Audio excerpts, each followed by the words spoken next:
Okay, so ear wires.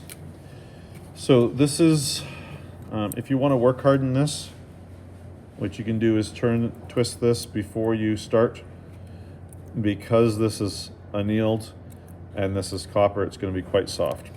What you want to do with this is take your round nose pliers at the tip, depending on the size of the loop that you want, turn it around until the ball touches the wire like that. Then take a mandrel, and it doesn't really matter which size. I usually use somewhere around 3/8 is good. Sorry, I'm just trying to find a mandrel here. A 3/8 mandrel works. Ideally, let's see here. In this case, what I'm going to use is this paintbrush. I can find it. Here we go. So once I have that, what I want to do is line this up so that the ball is at the edge of the piece. I hold it with my thumb and then wrap this around until it touches. Just like that, until that touches there. Then I take my flat nose till it touches at the groove, and then bend it 90 degrees, and then cut this so that there's roughly 2 or 3 millimeters sticking out, just like that. File, sand, round. That is one sample there. The other sample you'll do is a tied earring. So you're going to leave a little bit of length, cross it over like this till it's like that. You would put your earring on normally, but in this case you're not going to. And then you're going to wrap this around once, twice, so that little piece sticks out the back. Cut it off, and then you need to use a pair of needle nose or flat nose just to tuck that in, just like that. Same thing as before. I'm going to grab it at the front there. I'm going to bend it forward, take it, hold it there till it touches, and then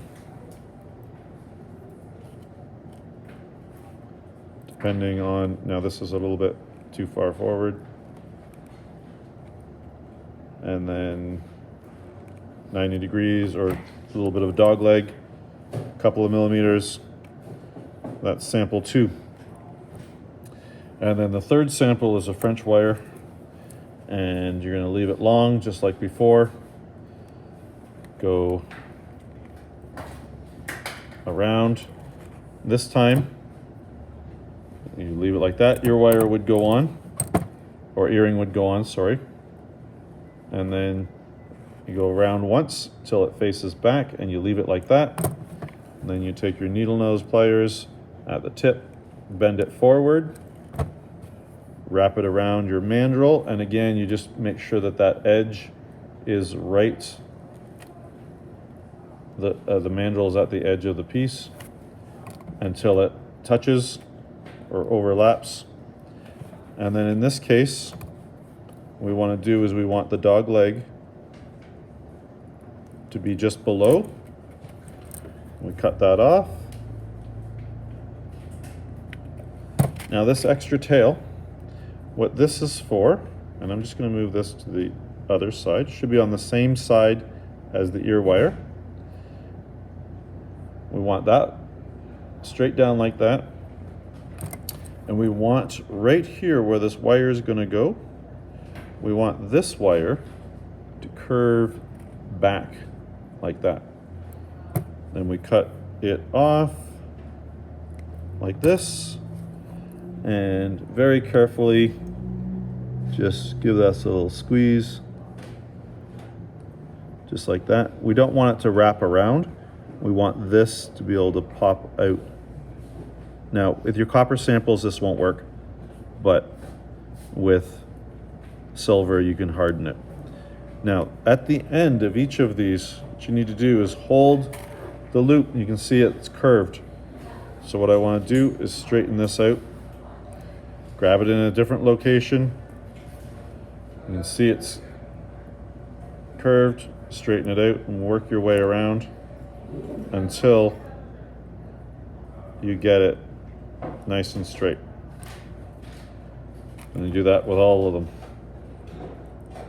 Again, look how crooked that is. That is brutal. You want to straighten this out, turn it, make sure it's all aligned all the way around. Look at it from different directions and try to get that straight before. Now this particular one, this is the one I use most of the time.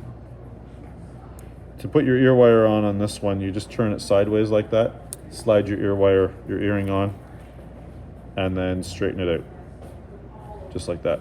These need to not be sharp, okay? So you're gonna do 3 samples. You can do them in copper if you like.